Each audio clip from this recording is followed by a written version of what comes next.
ओम श्री सद्गुरू अडाणीश्वर समर्थाय नमो नमः. माझं नाव मनीषा जोशी आहे. मी पुण्यात राहते. मागच्या वर्षीचा अनुभव आहे. मला उज्जैनला पूजा अग्रवालकडे होमाला जायचं होतं. मी पुण्याहून दौंड एक्सप्रेसनी उज्जैनला जाणार होते. मी घरून निघाले. 3:20 ची ट्रेन असते आणि मी मेट्रो स्टेशनला पोहोचले. वर ट्रेन 6 मिनिटं लेट होती आणि मी ट्रेनमध्ये बसले. तोपर्यंत माझ्या वेळेकडे मुळीच लक्ष नव्हतं. ट्रेनमध्ये बसल्यावर माझ्या लक्षात आलं की 3:06 झालेले आहे आणि 3:20 ला ट्रेन येते, 3:30 ला निघते. बापरे, कसं होणार आहे आता मी मुलाला फोन केला कुणालला आणि त्याला सांगितलं की कुणाल, आता एवढा वेळ झाला आणि मी ट्रेनमध्ये बसले. तर म्हणे, आई असं कसं झालं? तर बघ, मी आली तर ट्राय कर, नाही तर घरी येऊन जा. आता मी ट्रेनमध्ये नामस्मरण करत बसले. मला एवढं कळलं की लगेच 1-1 मिनिट 2-2 मिनिटात सगळे पुढचे स्टेशन येत होते आणि मी 3:20 ला मेट्रो स्टेशनला च्या लिफ्टमध्ये खाली जात होते पुणे स्टेशनच्या. आता मी आले आणि मी विचार करत होते की ब्रिजवरनं बाहेर निघायचं आहे, एस्केलेटरवरनं, मग पुन्हा 1 नंबर प्लॅटफॉर्मवर यायचं आहे, तिथे आपला एसीचा डबा शोधून बसायचं आहे. आता हे 3:21 आता मी कसं काय शक्य होणार आहे? आणि तेवढ्यात मला ब्रिजवर येताबरोबर अनाऊन्समेंट ऐकू आली की दौंड एक्सप्रेस प्लॅटफॉर्म नंबर 3वर येणार आहे. आता डिस्प्ले होत नव्हतं.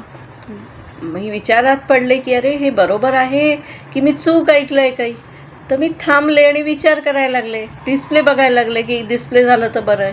तेवढ्यात एक काका म्हणाले, तुम्हाला दौंड एक्सप्रेसने जायचं आहे का? तर म्हटलं हो. तर म्हणे, हो, ती प्लॅटफॉर्म नंबर 3वरच येणार आहे. मग मी पायऱ्यावर उतरून जायचा विचार करू लागले. तर ते काका एकदम आले आणि माझं सुटकेस घेतलं आणि पुढे चालायला लागले.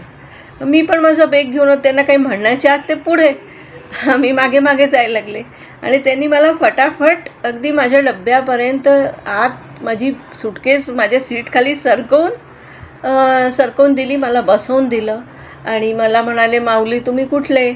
मग सांगितलं पुण्यात राहते मी. आणि मला म्हणाले, तुम्ही तर आमच्याच जातीचे, तुम्ही या आमच्याकडे, हसून बोलले. मला असं वाटलं ह्यांना काही द्यावं, तर मी पर्समध्ये हात टाकला. मला 200 रुपयाची हातात नोट आली, ती मी त्यांना दिली आणि ते मला हसून असं बोलून चालले गेले. ते गेल्यानंतर मला समजलं, मला एकदम खूप रडू लागलं. समजायपेक्षा आधी मला रडूच आलं, कापरी भरली अंगाला. आणि मग मला जे काय समजायचं ते समजलं. आणि तुम्हाला काय सांगू, तुम्ही पण सगळे समजू शकतात की हे असं कसं शक्य आहे. दादाजी आपल्या पाठीमागे सदैव प्रत्येक क्षणी आहे.